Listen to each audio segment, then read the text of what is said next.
मैं channel partner welfare association society का national की तरफ से सेक्रेटरी हूं। और सर्वप्रथम मैं आप सब मीडिया वासियों का धन्यवाद करना चाहता हूं कि जो आप जंतर मंतर पर आए और आपने हमारी इस परेशानी दुख दर्द को समझा। और मैं आपसे निवेदन करूंगा कि जो भी हमें दुख परेशानी है, हमारी इस आवाज़ को बुलंद करें मीडिया के माध्यम से। और जो हमारी एयरटेल को लेकर परेशानियाँ हैं, उन परेशानियों को आप एयरटेल के मालिक और एयरटेल के उच्च स्तर के अधिकारियों तक पहुँचाएँ। आप सबका यहाँ आने पर बहुत बहुत धन्यवाद। परेशानियाँ, एयरटेल का कंपनी का वजूद बहुत बड़ा है, आप सब जानते हैं। आज एयरटेल की मनमानी है।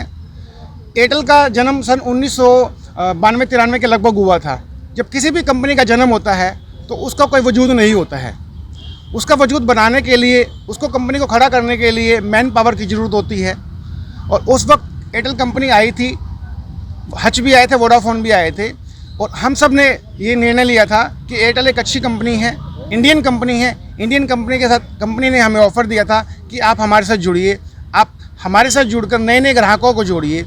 आपको ग्राहक जोड़ने की एवज़ में आपको एक कमीशन रूपी पैसा दिया जाएगा। कोई 20 साल से, कोई 15 साल से, कोई 18 साल से, या कोई कंपनी का जब से जन्म हुआ है, चैनल पार्टनर के रूप में हम लोगों ने सिक्योरिटी जमा कराई। कंपनी के मुताबिक हमने अपने स्टोर बनाए, लाल रंग की ब्लेंडिंग कराई, फ्लेक्स कराए। किसी ने 5 लाख रुपये लगाए, किसी ने 6 लाख रुपये लगाए। और कंपनी का साथ देकर आज कंपनी को नंबर 1 की पोजीशन पर लाके हमने खड़ा कर दिया है। तो क्या कारण है कि इस समय आकर के जो बंद किए जा रहे हैं, ऐसी क्या स्थिति आई जो इस समय स्टोर को बंद कर दिया जा रहा है? स्थितियाँ देखिए, कंपनी हमेशा से ही एयरटेल कंपनी प्रॉफिट में रही है। कंपनी क्या हुआ, बहुत कुछ एक क्वार्टर आ गया हो, वो डाउन में आ गई हो। डाउन आने का रीज़न उसका क्या है कि उसने अपने इंडिया का पैसा अफ्रीका में उन्होंने कंपनी स्टार्ट की थी एयरटेल की, वहाँ लगा दिया था। तो कोरोना काल तक भी, जब फर्स्ट कोरोना काल आया, सब लॉकडाउन था, एक टेलीकॉम कंपनी एक एसेंशियल सर्विस में आती थी। हमने, हमारे चैनल पार्टनर ने, हमारे एम्प्लॉयज़ ने जो हमने रखे हुए थे, कोरोना को पछाड़ते हुए कंपनी का साथ दिया। और एसेंशियल सर्विसेज के रूप में जिस तरीके से होटल, हॉस्पिटल्स ने, सबने कोरोना योद्धा के रूप में कार्य किया, एसेंशियल सर्विस के तरीके से हमने काम किया। कंपनी ने उसकी एवज में हमें कुछ नहीं दिया। चाहे वो हमारे स्टाफ की सैलरी हो, हमने स्वयं अपनी जेब से दी। चाहे वो ऑफिस का बिजली का बिल हो, हमने दिया। चाहे वो किराए के रूप में हमने दिया है। अब क्या समय आ गया है, कंपनी का बहुत बड़ा बढ़ाव आ गया है, क्योंकि आइडिया और वोडा बंद होने की कगार पे हैं। बहुत कम स्थितियां उनकी आ गई हैं। आपने फ्रेंचाइज ली थी, उस समय एक एग्रीमेंट होया होगा कि जो सिक्योरिटी जमा होती है वापस दी जाएगी। उस वक्त कंपनी ने हमारे साथ एक एग्रीमेंट करती है कि लॉन्ग लाइफ आप हमारे साथ काम कीजिए। अगर आप में कोई कमियां नहीं पाई जाती हैं तो लॉन्ग लाइफ आप काम करते रहेंगे। हमने हर काम कंपनी के मुताबिक किया, चाहे वो कस्टमर की सर्विसेज हो, चाहे वो कस्टमर का नया कनेक्शन देना हो, चाहे वो कंपनी के हर रूल हमने फॉलो किए हैं। परंतु अब कुछ कंपनी के नए नुमाइंदे, उच्च स्तर के अधिकारी कंपनी में आ गए हैं। उनको लग रहा है कि अब कंपनी 500 करोड़ 700 करोड़ क्वार्टर में बेनिफिट दे रही है। कुछ आए हैं पास आउट, कोई भी what ever pass out company में आ गए हैं। और उन्होंने सुनील भारती मित्तल जो कंपनी के बहुत ही, उनकी सोच क्या रही है कि चैनल पार्टनर है तो मैं हूँ। सुनील भारती मित्तल जी की शुरू दिन से सोच है कि चैनल पार्टनर के द्वारा ही मैं यहाँ आज तक पहुँचा हूँ। चैनल पार्टनर मेरी एयरटेल कंपनी की रीढ़ की हड्डी है। परंतु जब किसी इंसान का समय बुरा हो तो उसकी आंखों पे पट्टी बन जाती है। उसी प्रकार से कंपनी के कुछ नुमाइंदे भारतीय एयरटेल के अंदर आए हैं। उन्होंने अपनी सूझबूझ से, अपनी सोच समझ से, अपनी पढ़ाई के दम पे सुनील भारती मित्तल जी की आंखों पे पट्टी बांध दी है और उनको ये मिसगाइड कर दिया है। सर, जो आपके चैनल पार्टनर हैं ये किसी भी कार्य के लिए संपूर्ण नहीं है। आप इन सबको, चैनल पार्टनर को हटाइए, अब कंपनी काम देखेगी। मैं ये पूछना चाहता हूँ, जब कंपनी का कस्टमर का एक भी कस्टमर नहीं था, आज कंपनी के पास, एयरटेल के पास करोड़ों कस्टमर हैं, करोड़ों की तादाद में। कंपनी के, मैं किसी एक अधिकारी से पूछना चाहूँगा, किस अधिकारी ने जाकर मार्केट में कस्टमर को बनाया है? किस अधिकारी ने जाकर कस्टमर को समझाया है? किस अधिकारी ने जाकर उस कस्टमर की परेशानी को सुना है? चाहे उसका बिल से संबंधित है, चाहे वो उसके रिचार्ज के पैसे कटने से संबंधित है, ये सब काम किया है चैनल पार्टनर ने। आज वो चैनल पार्टनर में से उस कंपनी के कुछ अधिकारियों को स्मेल आने लग गई है कि ये तो कुछ काम करते नहीं है। मुझे कोई भी कंपनी का अधिकारी आकर जवाब दे दे कि हमने कस्टमर की दुख समझा है, उस चीज़ के लिए हम बैठे हैं। आज हम बैठे हैं 5000 स्टोर कंपनी के पूरे इंडिया के अंदर हैं।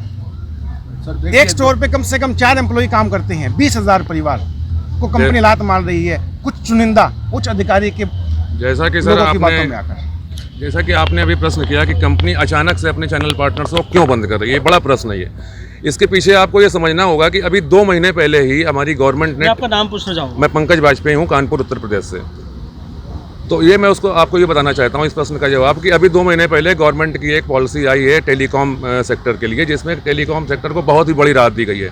और खुद सुनील भारती मित्तल जी के शब्दों में बता रहा हूँ कि उन्होंने इसको सेमिनल और गेम चेंजर पॉलिसी बताया है, और उन्होंने कहा है कि कंपनी को इससे करीब 40,000 करोड़ रुपए का फ़ायदा होने जा रहा है। तो इसलिए जो ये पैसा गवर्नमेंट से इनको मिला है, अब ऐसे पैसे को वो इस तरीके से इस्तेमाल करना चाहते हैं कि अपने कंपनी के द्वारा जो स्थापित स्टोर्स हैं केवल उनसे बिजनेस लिया जाए, और जो सैकड़ों जो दसियों सालों से इनके साथ में जुड़े हुए फ्रेंचाइजी स्टोर इनको ख़त्म कर दिया जाए। मतलब कुल मिलाकर के वो उस फायदे को अपने फ्रेंचाइजी स्टोर्स को नहीं देना चाहते हैं। अगर आपकी मांगे नहीं मानी गई, आगे स्टेप क्या रहेगा? सरकार से आपकी क्या सहायता? देखिए सर, हम लोग डिपार्टमेंट ऑफ टेलीकम्युनिकेशन को भी ज्ञापन देने जा रहे हैं सभी लोग, और इसके पहले मेल वगैरह भी किया गया है, हालांकि वहाँ से अभी तक कोई जवाब नहीं आया है। और इसके अलावा कंपनी के बड़े अधिकारियों से भी कहा गया, अभी सब लोगों ने रिक्वेस्ट की है, उनसे विनती की है कि भाई ऐसा मत करिए। अगर ये नहीं मांगे मानते हैं तो फिर सुनील भारती मित्तल जी के घर के भी बाहर आंदोलन की तैयारी हो रही है अपने परिवारों सहित, शांतिपूर्ण आंदोलन की। और अगर फिर भी नहीं मानते हैं तो फिर अंतिम विकल्प हमारे ख्याल से हम लोगों के पास में न्यायालय का ही बचता है फिर इसके बाद, जो कि हालांकि एक छोटे फ्रेंचाइजी के लिए अकेले संभव नहीं हो पाएगा। इसीलिए कंपनी एक साजिश ये भी कर रही है कि अलग अलग कंपनी अलग अलग नोटिस दे करके अलग अलग लोगों को बंद कर रही है। मान लीजिए एक जिले में 20 स्टोर हैं तो वो 10 को बंद कर रही है, आज एक बंद किया, फिर 15 दिन बाद बंद किया, फिर 15 दिन बाद किया, इस तरीके से साजिश करके बंद कर रही है। सबको एक साथ नोटिस भेज करके नहीं बंद कर रही है, ताकि कोई बड़ा आंदोलन ना खड़ा हो जाए और कहीं इन कस्टमरों में कोई पैनिक ना फैल जाए, कंपनी की छवि ना अचानक से खराब हो जाए। तो हम कंपनी अपनी छवि की इस वजह से चिंता करते हुए एक साजिश इस प्रकार से कर रही है। लेकिन अगर ऐसा होता है तो फिर एक साथ सब लोग, फिर अंतिम विकल्प न्यायालय के सिवाय कोई नहीं बचता हम लोगों के पास में। लेकिन आप लोगों से यही है कि हमारी बात को पहुंचाएं और वो बात को मान जाएं, क्योंकि लाखों लोग बेरोजगार हो जाएंगे, कई लोग भूखों मर जाएंगे, हो सकता है कुछ लोगों को आत्महत्या करने पर मजबूर होना पड़ जाए। बहुत सारे लोग ऐसे हैं जिन्होंने सुसाइड नोट तक लिख के कंपनी को दे दिए हैं। हम में से ऐसे बहुत सारे चैनल पार्टनर्स हैं जिन्होंने 3 महीने 4 महीने पहले काम शुरू करा था। हमारा सवाल ये है कि कंपनी ने अगर काम बंद ही करना था तो नए चैनल पार्टनर्स बनाए क्यों? जिनको कुछ चैनल पार्टनर ऐसे हैं जिनको जनवरी के अंदर इन्होंने ओपन करा और मार्च एंड में बोल रहे हैं कि जी अब ये पॉलिसी लागू हो रही है तो कि हम आप सबको बंद कर देंगे।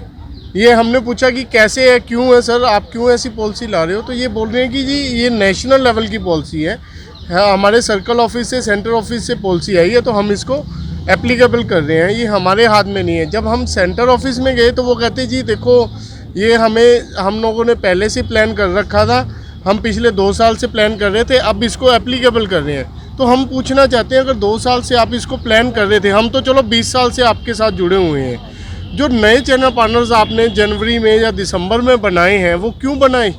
अगर आपने बंद ही करने थे वो क्यों बनाए? उन बेचारों को, कुछ एक भाई ऐसे हैं जिन्होंने लोन लेकर 7-8 लाख रुपया इनके साथ इन्वेस्ट करा। तो आपकी जो सिक्योरिटी जमा हुई क्या वो वापस करने के कगार में नहीं है? सिक्योरिटी भी और जो सारा, अरे सर सिक्योरिटी नहीं होती, सिक्योरिटी तो एक छोटी सी अमाउंट होती है, इंफ्रास्ट्रक्चर वो सब पैसा हम लगाते हैं कंपनी के नॉर्म्स के हिसाब से। हमने सेंटर ऑफिस में बात भी करी, हम लोगों ने जो हमारे नेशनल हेड हैं, रिटेल हेड हैं या फिर बिजनेस हेड हैं, उनके साथ हम लोग पर्सनली हमने रिक्वेस्ट करी कि सर अगर आप कोई अच्छा मॉडल, आपको लगता है कि ये मॉडल अच्छा नहीं है, आप चेंज करना चाहते हो, हम आपके साथ हैं, हम और पैसा इन्वेस्ट करेंगे। किसी के पास अगर कोई 2 लाख आपने इन्वेस्ट करवाना है, 3 लाख इंफ्रास्ट्रक्चर के ऊपर हम इन्वेस्ट करते हैं, आप हमें साथ लेके चलो। नया मॉडल ला रहे हो आप, हमें नए मॉडल के अंदर भी साथ लेके चलो। तो उन्होंने कहा कि नहीं जी हम मॉडल तो नया ही लाएंगे, बट आप लोगों की अब ज़रूरत नहीं है, अब आप लोग हमारे लिए बेकार हो चुके हो, बेस आपने बना दिया है, कंपनी को अच्छा खासा आपने शेयर मार्केट में उछाल ला के दे दिया है, अब आप लोगों की ज़रूरत नहीं है। अब हम जब कमाई का टाइम आ रहा है तो अब हम देख लेंगे जी, बस हमारी पॉकेट में जाएगा, आप लोगों की नहीं जाएगा। हमने कहा कि नहीं सर हम आंदोलन करेंगे, तो कहते कि आप आंदोलन करोगे हम लोग आपके ऊपर फेक केसेस करवाएंगे, आपको टर्मिनेट कर देंगे, किसी और कंपनी के साथ बात करने के लायक भी नहीं छोड़ेंगे। काम तो बहुत दूर की बात है। हम लोगों को क्लियरली बोला गया कि कंपनी बहुत बड़ी है, आप लोग तो छोटे छोटे हो, आप लोगों को बिखेरना तो कोई बड़ी बात नहीं है, 1 मिनट में बिखर जाओगे आप लोग। यही है कि हम लोग यही कहते हैं कि ये पॉलिसी वापस लो, ये किलिंग पॉलिसी है। 25 से 30 हज़ार परिवार सड़कों पर आ जाएंगे, हमारे पास और काम करने की क्षमता नहीं है, हम पैसा इसमें इन्वेस्ट कर चुके हैं, टाइम इसमें इन्वेस्ट कर चुके हैं। हम सिर्फ यही कहते हैं कि आप ये पॉलिसी वापस लो, जो सर्विसेज आपको लगता है कि कुछ और बेटर करना है, हम लोग आप लोगों के साथ हैं, हमें साथ लेके तो चलो। हमारी यही रिक्वेस्ट है मित्तल साहब से भी और सबसे कि इस पॉलिसी को, ये किलिंग पॉलिसी है, इसको वापस ले लो।